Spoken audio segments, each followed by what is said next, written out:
Amos അധ്യായം 5. അനുതപിക്കുക. Israel ഭവനമേ, നിങ്ങളെക്കുറിച്ചുള്ള എന്റെ വിലാപഗാനം കേൾക്കുക.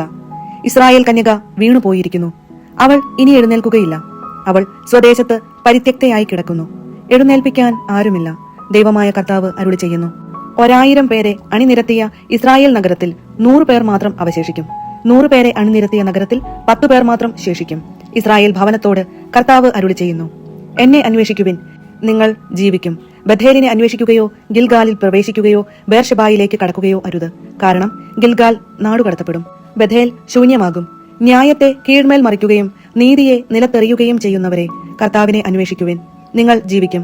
അല്ലെങ്കിൽ അവിടുന്ന് അഗ്നി പോലെ ജോസഫിന്റെ ഭവനത്തിന് നേരെ പുറപ്പെട്ട് അതിനെ വിഴുങ്ങിക്കളയും. ബഥേലിൽ ഒരുവനും അത് കെടുത്താൻ ആവില്ല. കാർത്തികയെയും മകയിരത്തെയും സൃഷ്ടിക്കുകയും കൂരിരുട്ടിനെ പ്രഭാതമായി മാറ്റുകയും പകലിനെ രാത്രിയാക്കുകയും സമുദ്രജലത്തെ വിളിച്ചുവരുത്തി ഭൂതലമാകെ വർഷിക്കുകയും ചെയ്യുന്ന അവിടുത്തെ നാമം കർത്താവ് എന്നാണ്. പ്രബലർക്കെതിരെ അവിടുന്ന് സംഹാരശക്തി മിന്നൽ വേഗത്തിൽ അയക്കുന്നു.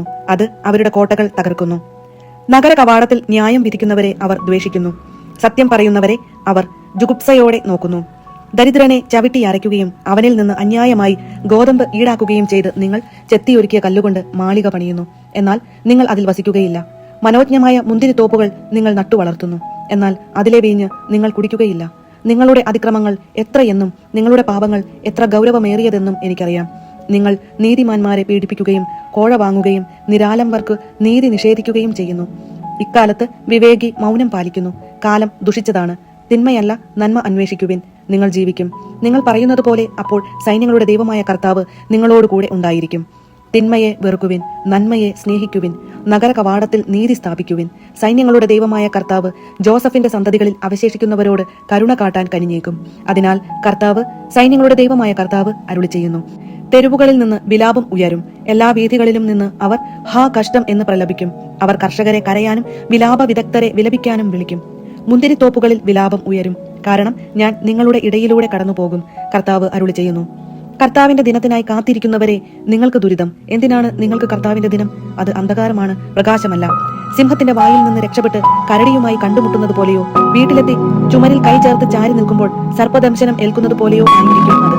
കർത്താവിന്റെ ദിനം പ്രകാശമല്ല, അന്ധകാരമാണ്, പ്രകാശലേശമില്ലാത്ത തമസാണ്. നിങ്ങളുടെ ഉത്സവങ്ങളോട് എനിക്ക് വെറുപ്പാണ്, അവജ്ഞയാണ്.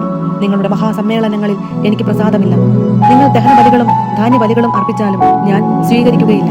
സമാധാന ബലിയായി നിങ്ങൾ അർപ്പിക്കുന്ന കൊഴുത്ത മൃഗങ്ങളെ ഞാൻ നോക്കുകയില്ല. നിങ്ങളുടെ ഗാനങ്ങളുടെ ശബ്ദം എനിക്ക് കേൾക്കേണ്ട. നിങ്ങളുടെ വീണാനാദം ഞാൻ ശ്രദ്ധിക്കുകയില്ല. നീതി ജലം പോലെ ഒഴുകട്ടെ, സത്യം ഒരിക്കലും വറ്റാതെ നീർച്ചാല് പോലെയും. ഇസ്രായേൽ ജനമേ, മരുഭൂമിയിൽ കഴിച്ച 40 വർഷം നിങ്ങൾ എനിക്ക് ബലികളും കാഴ്ചകളും അർപ്പിച്ചുപോകും. നിങ്ങൾ ഉണ്ടാക്കിയ നിങ്ങളുടെ രാജദേവനായ സക്കൂത്തിനെയും നക്ഷത്രദേവനായ കൈവാനെയും ചുമന്നുകൊണ്ടുപോകുവിൻ. ദമാസ്കസിന് അപ്പുറത്തേക്ക് നിങ്ങളെ ഞാൻ പ്രവാസികളായി അയക്കും. കർത്താവ് അരുളി ചെയ്യുന്നു. സൈന്യങ്ങളുടെ ദൈവമെന്നാണ് അവിടുത്തെ നാമം. ആമോസ് അധ്യായം 6. വ്യർത്ഥമായ സുരക്ഷിതത്വം. സിയോനിൽ സ്വസ്ഥത അനുഭവിക്കുന്നവരും സമരിയാഗിരിയിൽ സുരക്ഷിതരും ജനതകളിൽ അഗ്രഗണ്യരും ഇസ്രായേൽ ഭവനം സഹായാർത്ഥം സമീപിക്കുന്നവരും ആയ നിങ്ങൾക്ക് ദുരിതം.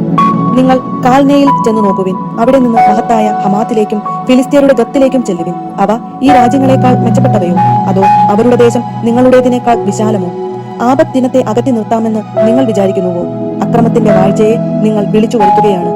ദന്തനിർമ്മിതമായ തൽപ്പങ്ങളിൽ വിരിച്ച മെത്തകളിൽ നിവർന്നു ശയിക്കുകയും ആട്ടിൻ പറ്റത്തിൽ നിന്ന് കുഞ്ഞാടുകളെയും കാലിക്കൂട്ടത്തിൽ നിന്ന് പശുക്കിടാങ്ങളെയും ഭക്ഷിക്കുകയും ചെയ്യുന്നവർക്ക് ദുരിതം. വീണാനാദത്തോടൊത്ത് അവർ വ്യർത്ഥ ഗീതങ്ങൾ ആലപിക്കുന്നു. ദാവീദിനെ പോലെ അവർ പുതിയ സംഗീതോപകരണങ്ങൾ കണ്ടുപിടിക്കുന്നു. ചഷകങ്ങളിൽ വീഞ്ഞു കുടിക്കുകയും വിശിഷ്ട ലേപനങ്ങൾ പൂശുകയും ചെയ്യുന്ന അവർ ജോസഫിന്റെ നാശം ഗണ്യമാക്കുന്നില്ല. അതിനാൽ അവരായിരിക്കും ആദ്യം പ്രവാസികളാവുക. നിങ്ങളുടെ വിരുന്നും മതിരോത്സവവും അവസാനിക്കാറായി. ദൈവമായ കർത്താവ് തന്റെ നാമത്തിൽ സത്യം ചെയ്തിരിക്കുന്നു. യാക്കോബിന്റെ അഹങ്കാരം എനിക്ക് അറപ്പാണ്. അവന്റെ ശക്തിദുർഗങ്ങളെ ഞാൻ വെറുക്കുന്നു.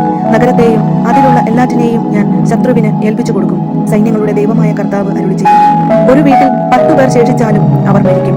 ശവദാഹം നടത്താൻ കടപ്പെട്ട ബന്ധു മൃതദേഹം സംസ്കരിക്കാൻ എടുത്തുകൊണ്ടു പോകുമ്പോൾ വീടിന്റെ ഉൾമുറിയിൽ ഇരിക്കുന്നവനോട് നിന്നോടൊപ്പം ഇനി ആരെങ്കിലും ഉണ്ടോ എന്ന് ചോദിക്കും. അവൻ മറുപടി പറയും, ഇല്ല.